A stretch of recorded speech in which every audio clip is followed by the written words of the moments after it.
Okay, so in this video we are going to discuss about anti-H. pylori drugs. So हमने अभी तक दो classifications cover कर ली हैं आपके पेप्टिक अल्सर में से, अभी थर्ड हम करने वाले हैं एंटी-H. pylori drugs. So guys, H. pylori एक बैक्टीरिया है, ग्राम नेगेटिव बैक्टीरिया ये रहता है जो कि हमारे स्टमक में सर्वाइव करता है और attach to the surface epithelium beneath the mucus. तो जो हमारा स्टमक का जो म्यूकस वाला लेयर है उसके नीचे ही ये वहाँ पे स्टे करता है. Having high urea activity and produce ammonia, ये इसका फंक्शन है. ये यूरिया को अपने जो यूरिया रहेगा हमारी बॉडी के अंदर, स्टमक के अंदर, उसे कन्वर्ट कर देगा अमोनिया के अंदर.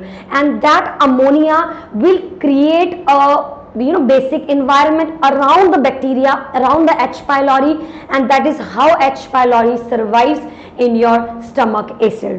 So आप देख सकते हैं, having high urease activity produce ammonia. Ammonia produce neutral micro environment around the bacteria and promotes back diffusion of H positive. तो ये अपने आप को तो कवर कर रहा है पूरा का पूरा, इस प्रकार से अपने आप को तो कवर कर रहा है एक मीडियम में जिसमें वो बेसिक है, लेकिन H पॉजिटिव को रिलीज कर रहा है और जो आपका H पॉजिटिव है वो आपका रिलीज होकर HCl में कन्वर्ट हो जाएगा. तो it's mean H. pylori somewhere खुद तो बेसिक नेचर में रह रहा है लेकिन HCl को स्टमक के अंदर सिक्रीट कर रहा है. बस ये जहां जहां मूव करेगा अपने इर्द गिर्द इन्वायरमेंट को बेसिक रखेगा, बाकी ये HCl को प्रमोट कर रहा है. For faster activity anti H. pylori drugs PPI need to use. So we need to use PPI drugs because आपका जो यहाँ पर H. pylori है ये बैक्टीरिया तो अपने आप को सर्वाइव कर रहा है, बेसिक नेचर बना रहा है, अपने आसपास सराउंडिंग को इस प्रकार से बना रहा है. लेकिन ये जो H पॉजिटिव है हमारा, this H positive we need to deal with this, so we need to use PPI with this. So आप अगर PPI यूज करते हैं एंटी-H. pylori के साथ तो काफी ज्यादा बेनिफिट जो है वो देखने को मिलता है. अगर मैं बात करूं ड्रग्स की तो एंटी माइक्रोबियल जो ड्रग्स होते हैं वो यूज किए जाते हैं. amoxicillin, clarithromycin, tetracycline, metronidazole, tinidazole and resistant all. So guys, ये जितनी भी ड्रग्स आपने अभी तक देखी है, जो भी हमने लिखी हुई है, all these drugs are basically resistant. ये बहुत ही जल्दी रेजिस्टेंस हो जाती है, लेकिन आपकी amoxicillin एक लौती ऐसी ड्रग है जो बड़ी जल्दी से फास्टली रेजिस्टेंट नहीं होती है. So this is like one of the like great in all of these. And next we have CVS, colloidal bismuth. colloidal bismuth का मतलब क्या है कि एक ऐसा मेडिकेशन है हमारे पास जो प्रोस्टाग्लैंडिन एनालॉग करेगा, बढ़ाएगा. और आप सबको मालूम है प्रोस्टाग्लैंडिन के बारे में हमने सबने डिस्कस किया है कि prostaglandins basically increase the bicarbonate levels and it improves it just वो एसिडिटी को कम करके अल्कलाइन नेचर बनाता है. तो ये भी आपका कोलाइडल बिस्मुथ जो है वो प्रोस्टाग्लैंडिन को बढ़ाएगा, सपोर्ट करेगा और active against your H. pylori. And next you will see PPI support by altering acid environment. तो PPI मदद कैसे कर रहे हैं? PPI एक तो आपके एसिड एनवायरनमेंट को कम कर रहे हैं बिकॉज आपका जो एसिडिक एनवायरनमेंट है that is just because of your acid. Okay, तो आपका PPI इस एसिड को खत्म करता है, इनिबिट करता है. यही क्लासिफिकेशन हमने स्टार्टिंग में पढ़ी थी. एंड सेकंड डायरेक्ट इनिबिशन, तो ये एक तरीके से डायरेक्ट इनिबिट करके एसिड के इन्वायरमेंट को क्या करता है, ऑल्टर करता है, खत्म करता है, क्योंकि बनने ही नहीं देता है. Proton pump inhibitors.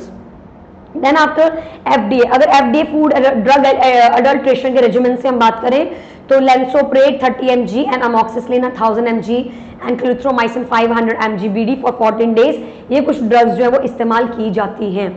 Okay guys, तो अब जल्दी से आप इसे एक बार देख लीजिए. This is the parietal cell which will secrete acid. So acid is basically attacking the stomach layer, which is the mucosa layer. So but we have also here the H. pylori bacteria, and this bacteria is also initiating it also producing a lot of acid. How?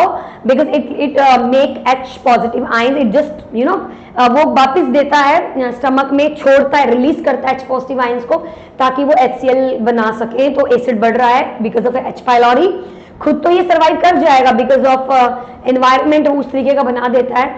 Urea को ammonia में convert कर कर अपने इर्द गिर्द एक safe environment बना लेता है, लेकिन जो आपका एसिड है वो जरूर बढ़ता चला जाता है. So tetracycline and we have lot of drugs जिनको इस्तेमाल कर कर हम इस H. pylori को किल कर सकते हैं. And simultaneously we can also give PPIs just to reduce, not reduce but just to inhibit the acid production, because उससे acid produce ही नहीं होगा. नेक्स्ट हमारे पास जो क्लासिफिकेशन हमने पढ़ी थी that is constipation and diarrhoea. But आज हम बात करने वाले कॉन्स्टिपेशन की। सो कॉन्स्टिपेशन, स्टूल बिकम हार्ड, आपका जो स्टूल है वो बहुत ज़्यादा हार्ड हो जाता है, उसे हम कॉन्स्टिपेशन बोल देते हैं, difficult to eliminate.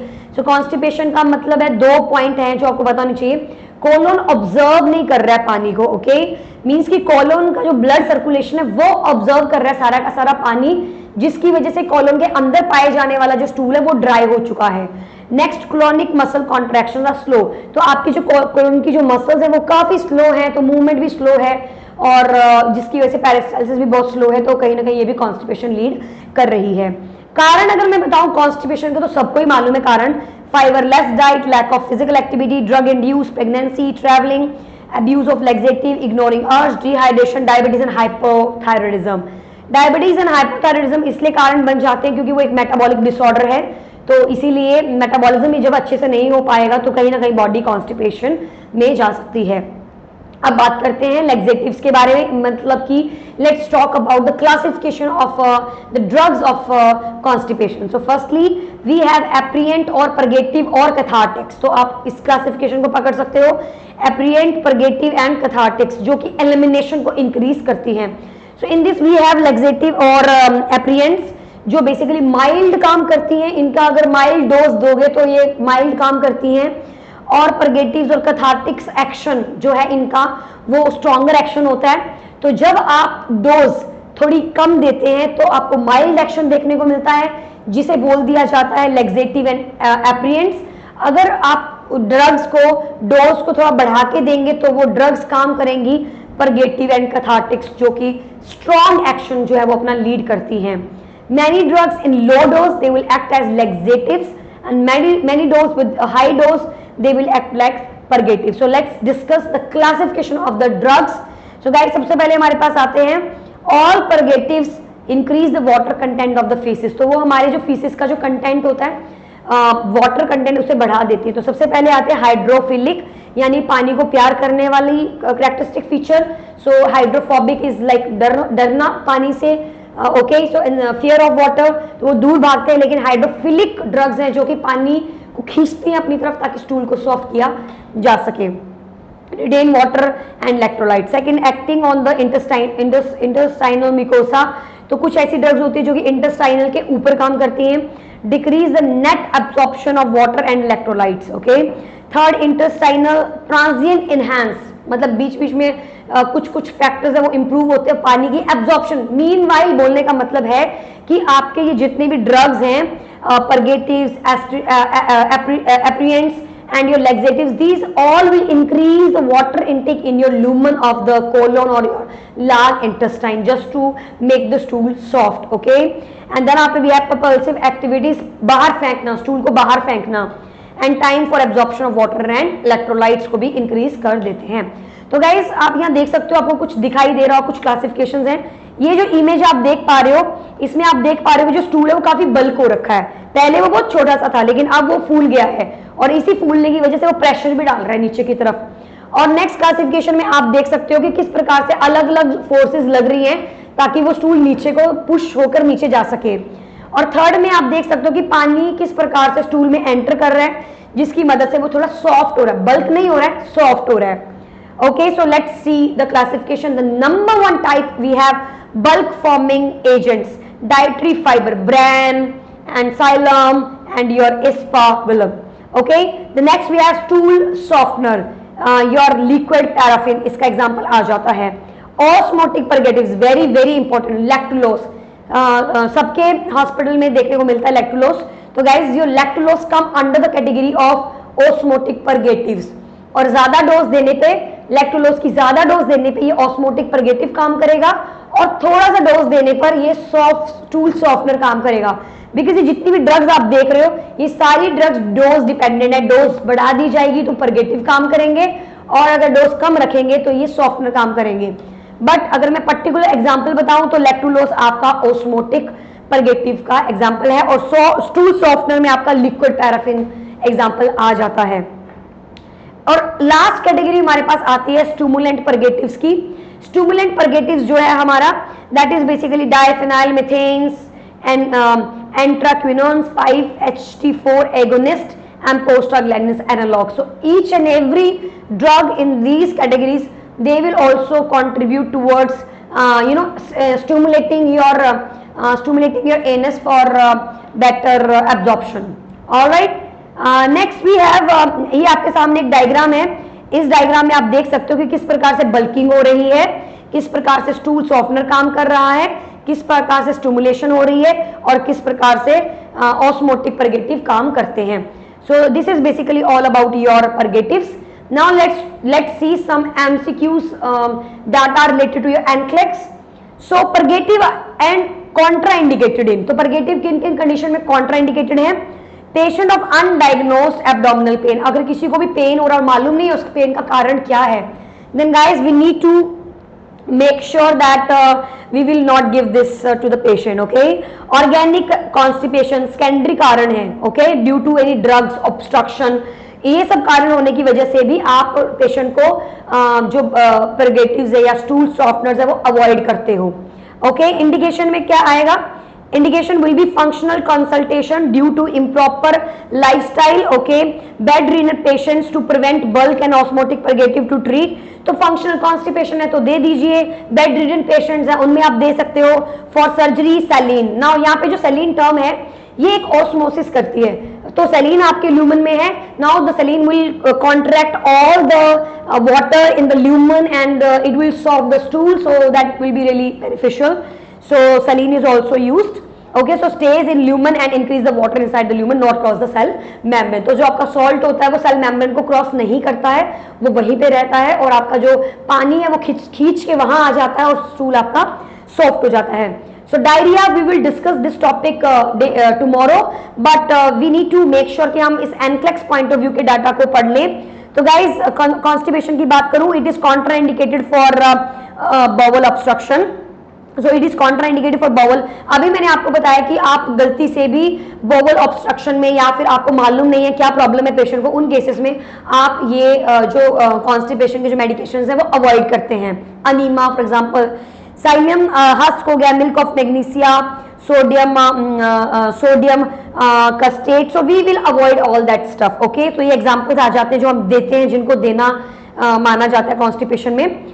So what it will do basically, these drugs will increase the fluid, these drug will increase the, you need to increase the fiber and you need to increase the walking. If you will work on these 3 points, automatically your body will start functioning well and stool will be formulated and you can pass the stool very easily without any issues. So अगर lactulose आप सबको मालूम है तो lactulose को learn करने के लिए अपने लैक को याद रखना है LAC. तो लैक्टुलोज आपका एक स्टूल सॉफ्टनर है. अगर थोड़ी मात्रा में दिया जाता है, अगर इसे ज्यादा मात्रा में दिया जाता है तो ये एक परगेटिव ऑस्मोटिक परगेटिव की तरह काम करता है.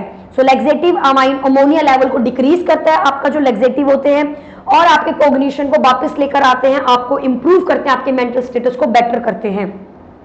It treats hepatic encephalopathy, increase ammonia.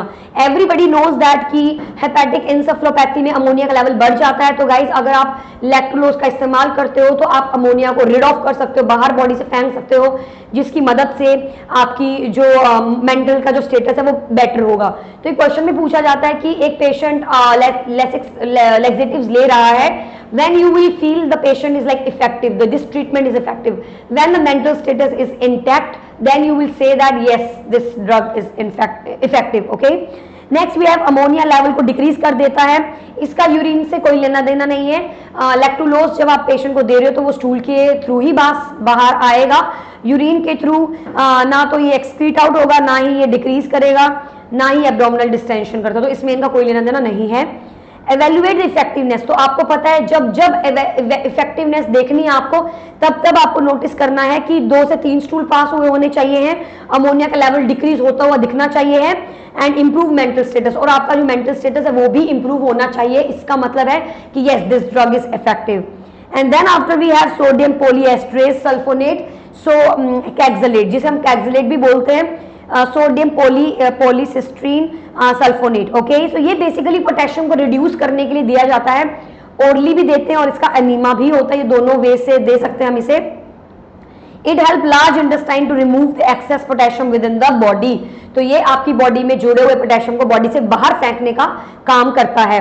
तो डिस्ट्रैक्टर्स क्या है? इसका काम आपके contrast agent use for administration, use for bed ridden client, bacteria is not decrease, ये सब डिस्ट्रैक्टर्स है। अगर आपको बैक्टीरिया कम नहीं हो रहे हैं तो आपको नियोमाइसिन देनी है। अगर बेड-रिडन पेशेंट हो तो फ्लीट एनीमा दोगे, लेकिन आपको कैक्सिलेट तभी देना है अगर आपको पोटेशियम को रिड्यूस करना है तो। नर्सिंग मैनेजमेंट की अगर मैं बात करूं, we ensure normal blood bowel function, very important point. आपको पता होना चाहिए कि जो बोवल का जो फंक्शन है वो आपका नॉर्मल होना चाहिए है। अगर आपको थोड़ा सा भी इशू लग रहा है कि नॉर्मल नहीं है, then guys you need to stop, you need to contraindicate. You cannot give lactulose to those patients who are suffering from pain, vomiting, and you don't know the reason. So don't give in such conditions. Key point क्या है? Assess for abdominal. Always do abdominal assessment. Recent bowel pattern क्या है patient का? कब last bowel पास किया? 5 से कम है या 40 से ज्यादा bowel sounds आपको सुनने को मिल रहे हैं, तो आपको ये सब देखना है। bowel function कैसा है? Very important. इफेक्टिवनेस क्या है? ऑब्वियसली अगर पोटेशियम का लेवल आपका वापस आ रहा है, इसका मतलब आपका जो कैक्सिलेट है दैट इज वेरी गुड। अगर आपका कैक्सिलेट दे रहे हो और बॉवल प्रॉब्लम है, patient is not able to pass stool, तो गाइज वो पोटेशियम जो है वो ब्लड वेसल्स उसे एब्जॉर्ब कर सकती हैं और पेशेंट हाइपरकैलेमिया में जा सकता है। ओके, सो ट्रिक नहीं होना है, ये कैक्सिलेट सिर्फ और सिर्फ पोटेशियम में काम करता है। It cannot work on creatinine, it cannot work on phosphate, it cannot work on calcium. ये इन तीनों चीजों पे काम नहीं करता, ये सिर्फ और सिर्फ काम करता है आपके पोटेशियम के ऊपर। मोनिटर हाइपोकैलेमिया, क्यों? क्योंकि आप स्टूल से पास कर रहे हो, पोटेशियम को कैक्सिलेट दे रहे हो, तो हो सकता है उसका एकदम से पोटेशियम लेवल भी कम हो जाए, तो आपको ध्यान रखना है। Palpitations, flat T wave, low pump of muscles and lethargic, तो पेशेंट जो है वो ये सब चीजें एक्सपीरियंस कर सकता है। Next we have NCLEX point of view से और क्या डाटा पता होना चाहिए? Focus on bowel assessment. Number 1 point guys, you will see a lot of MCQs related to this data, but make sure you just know the answer that bowel assessment is one of the most priority wise option you need to click in your question. Okay, so just remember this thing. Close areas to bathroom, you need to make sure that if you are just if patient is in front of you suffering from diarrhea or constipation and you're just giving enema, just make sure shift the patient to the nursing station, just closer to the nursing station, so that not nursing station, sorry, to the washroom area. Okay, so that you know they can easily go to the washroom. Next we have increased fluid after admission, one of the most important point, because anemia, all these things these will particularly make an issue, dehydration, so you need to make sure आप fluid को जो है वो administer करें। I hope this topic is clear. So in the next lecture we will discuss about antidiarrheal medications. And guys, if you have any question, please let me know, because I really want कि आप लोगों को सब कुछ समझ में आ जाए। Thank you so much.